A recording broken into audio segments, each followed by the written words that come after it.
Hello दोस्तों, सभी विद्यार्थियों को मेरा प्रणाम।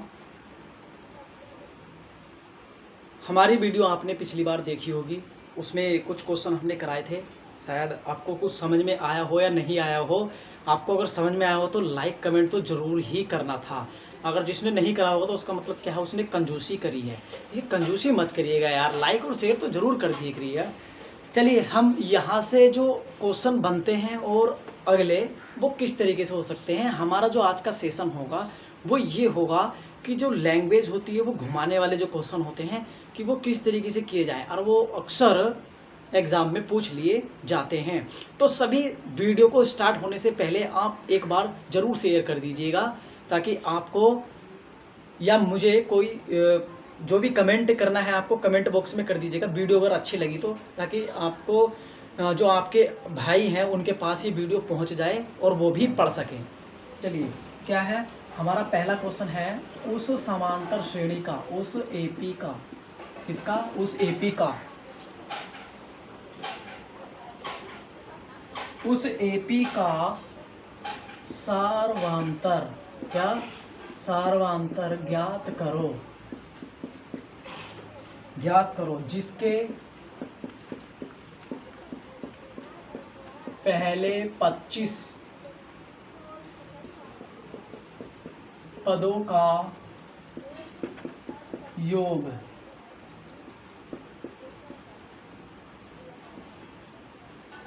कितना है, 1000 है, और प्रथम पद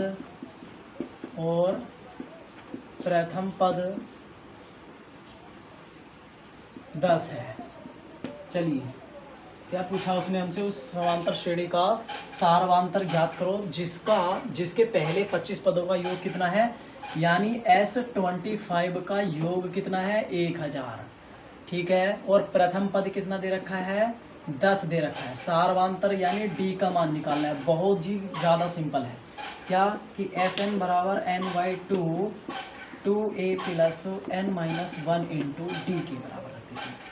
S25 क्या, एस एन की जगह हम क्या रख रहे हैं, 25 केवल। क्या हो जाएगा, 25/2, एक का मान कितना है, 10 है, प्लस 25 में से एक गया कितना बचता है, 24।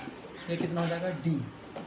S25 का मान कितना है, 1000, कितना है, 1000 है। यहाँ से देखेंगे क्या हो जाएगा, 25/2, 2 गुणा 10, इस 24 को मैं लिख सकता हूँ 2 गुणा 12 गुणा डी। ऐसे क्यों किया, क्योंकि 2 से 2 कॉमन लेकर के क्या हो जाएगा, कट जाएगा। तो यहाँ पर क्या जाएगा, 1000 बराबर 25। अब मैं इसकी 25 की क्या करता हूँ, इधर डिवाइडेड कर देता हूँ इसको, 25 को, इधर कितना हो जाएगा, 10 प्लस 12 डी। देखिए, अगर 25 से अगर मैं इसको डिवाइडेड करता हूँ तो कितनी बार कटेगा, 40 बार, क्योंकि 25 चौका 100, 1 0 ये बचा। क्या हो गया, 10 प्लस का 12 डी।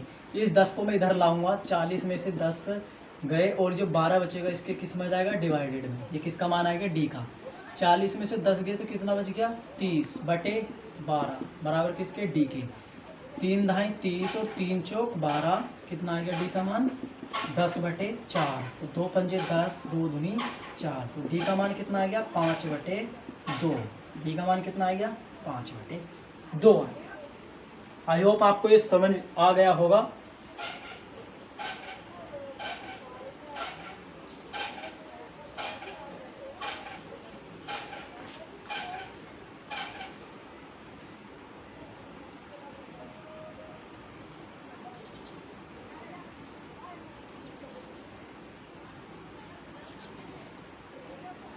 चलिए, अगला क्वेश्चन देखिएगा।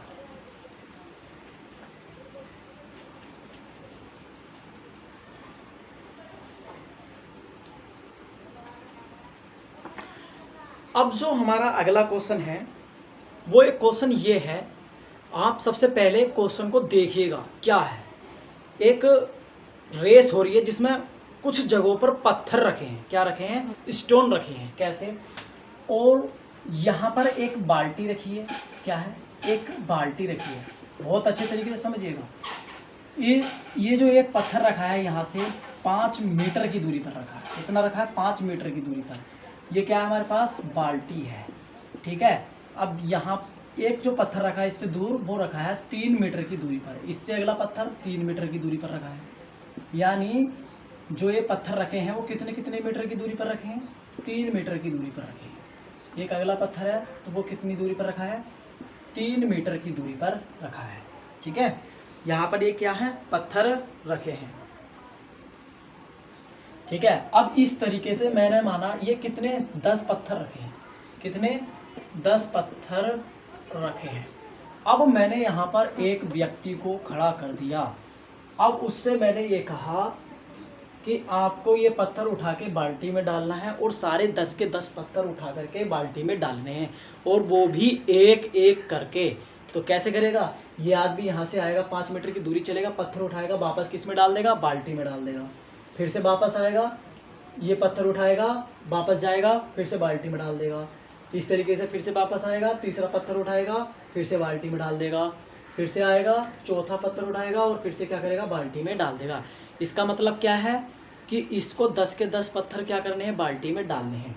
तो सबसे पहले जब ये यहाँ खड़ा था, जब सबसे पहले ये बंदा यहाँ खड़ा था, तो यहाँ से बाल्टी से यहाँ तक की दूरी कितनी थी? 5। कितनी थी? 5 मीटर।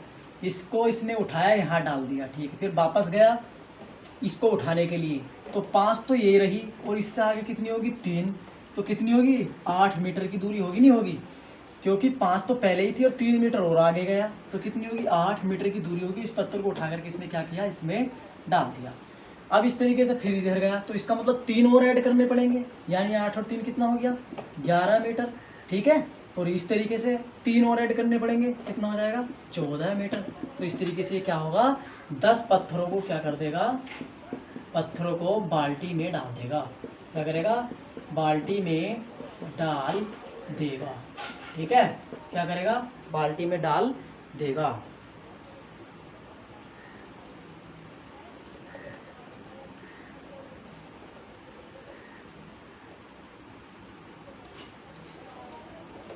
तो अब इसका मतलब क्या है? जब तक ये 10 पत्थर उठा करके बाल्टी में ना डाल दे, तो इस तरीके से ये टोटल कितनी दूरी चल सकती है? क्या बोला इसने कि इस तरीके से ये टोटल कितनी दूरी चल सकती है जब सारे 10 के 10 पत्थर किस में डाल देगी? ये बाल्टी में डाल देगा। ठीक है, तो यहाँ से मैं देखता हूँ कि यहाँ पर ए का मान कितना है? 5। बी का मान कितना है? 8 में से 5 गया, कितना बचता है? 3 बचता है। कितने पत्थर हैं? 10। तो एन का मान कितना हो गया? 10। कुछ नहीं करना, दूरी जोड़नी है। दूरी जोड़ लो समांतर श्रेणी में, तो वो किसका मान होता है? एस एन का मान होता है। क्या हो जाएगा इसका formula? 2a + n-1 into D के बराबर हो जाएगा। तो यहाँ से क्या हो जाएगा? S10, क्योंकि 10 पत्थर है। अब यहाँ से 10 बटे कितना हो जाएगा? 2। तो a का मान कितना हो गया? 5 प्लस 10 रखूँगा इनकी जगह, 10 में से 1 गया, कितना बचता है? 9। और d का मान कितना है? 3। ये हो गया हमारे पास। S10 बराबर 2 पंजे कितना होता है? 10। 5 हो गया, 5 दूनी 10 और 9 कितना हो जाएगा? 27। ठीक है, तो अब मैंने देखा यहाँ से S10 बराबर क्या हो गया? 5। 27 और 10 कितने होते हैं? 37। तो मेरे पास जो है S10 की वैल्यू निकल करके आई क्या? 5 सत्ते 35 और 5 दिया 15। 15 और 3 कितने होते हैं? 18। तो यहाँ से टोटल कितनी दूरी चलेगा? तो कुल दूरी चली गई, कुल दूरी चली, कितनी चली? 185 मीटर। भैया इस बंदे ने जो है सारे पत्थर उठा करके बाल्टी में डालने के लिए कितनी दूरी चली? 185 मीटर की दूरी को इसने चला।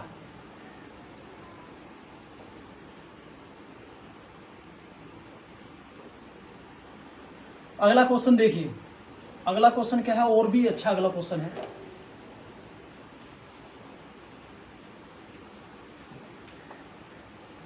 स्पीड से करिए सभी क्वेश्चन।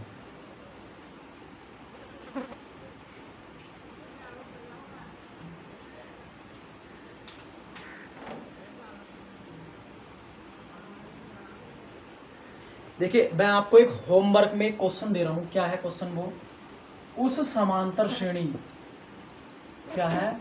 उस समांतर श्रेणी को ज्ञात करो। जिसके n पदों का योगफल क्या हो, n+2 हो। देखिए इसका आंसर मुझे कमेंट सेक्शन में जरूर बताएं, इसका आंसर क्या हो सकता है, क्या श्रेणी बन सकती है। सभी विद्यार्थी इसका आंसर मुझे कमेंट सेक्शन में बताएंगे।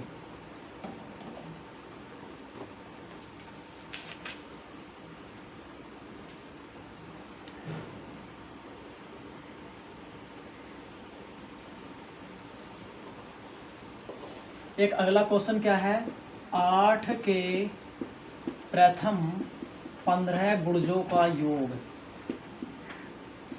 गुणजों का योग ज्ञात करो। क्या बोल रहा है, योग ज्ञात करने के लिए बोल रहा है। क्या 8 के प्रथम 8 गुणजों का योग ज्ञात करो, ऐसे कैसे, क्या है ये क्वेश्चन, इसका लॉजिक क्या है, देखिए सुनिएगा।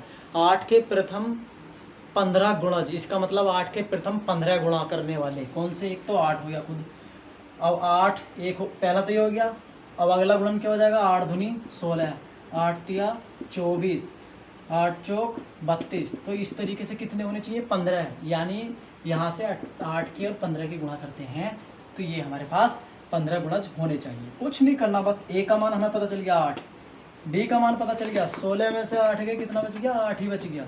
ठीक है, एन का मान कितना हो जाएगा हमारे पास, क्योंकि 15 गुणज है, क्या है 15 गुणज है,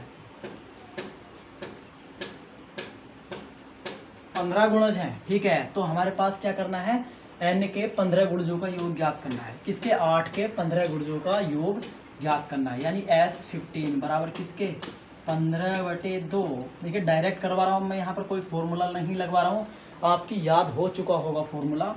तो क्या हो जाएगा 2a प्लस से, अब a का मान कितना है यहाँ पर 8 है, प्लस n का मान कितना है 15, 15 में से एक चला जाता है कितना बचता है 14, और d का मान भी कितना है 8। देखिए 2 से कट जाएगा, 2 से ये कट जाएगा और ये कट जाएगा 4 बार। ठीक है, तो यहाँ से S15 बराबर किसके आ जाएगा 15 हो जाएगा 8 प्लस 14 चौका कितने होते हैं 56 होते हैं, 56 और 8 को जोड़ेंगे कितना आएगा 56, और जब हम 8 को जोड़ते हैं तो कितना आ जाता है 64 आ जाता है। अब हम 15 की गुणा किससे करते हैं 64 से करते हैं, तो किस तरीके से होती है 15 की गुणा, यहाँ देखिएगा 15 चौका 60, कितने कैरी 6, 15 छक्का 90, 90 और 6 कितने होते हैं 96। तो यहाँ से 8 के प्रथम 15 गुणजों का योग कितना आ गया 960 आ गया, कितना आ गया 960 आ गया।